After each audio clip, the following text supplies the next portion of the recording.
My dad stole my college scholarship money and threatened to kill himself, but did not expect this.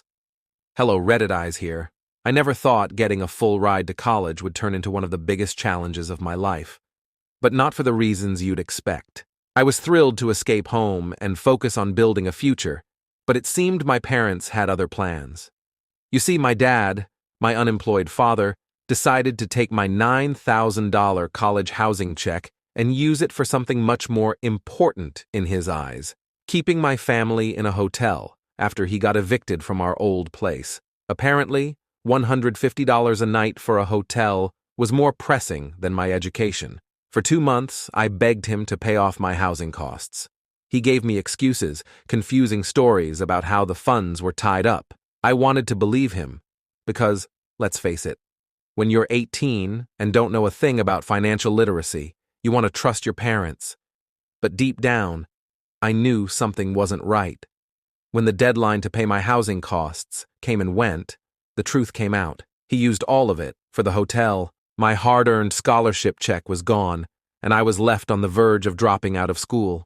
My dad, he had the audacity to blame the family for needing the money and even tried to shift the blame onto me. I asked for an apology 3 times. He refused, only to mock me. Furious, I hung up after telling him what he could do with his suicide threats, something he'd pulled before to manipulate us. My mom called right after. She told me to apologize to my dad. Apologize? For what? For asking him to pay for my future instead of a hotel? Needless to say, things only got worse. Over Thanksgiving break, I tried to avoid conflict, but the bitterness lingered. Fast forward to the following month. He finally paid me back, though I suspect it was through my grandmother's Social Security checks.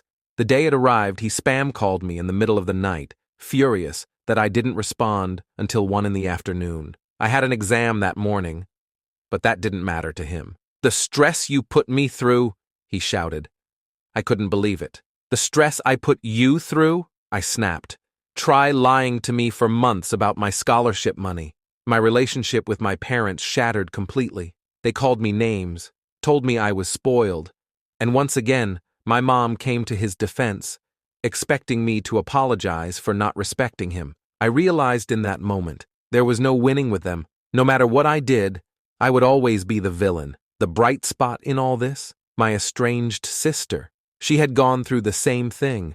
Our dad had financially abused her, too, maxing out her credit cards and leaving her $20,000 in debt.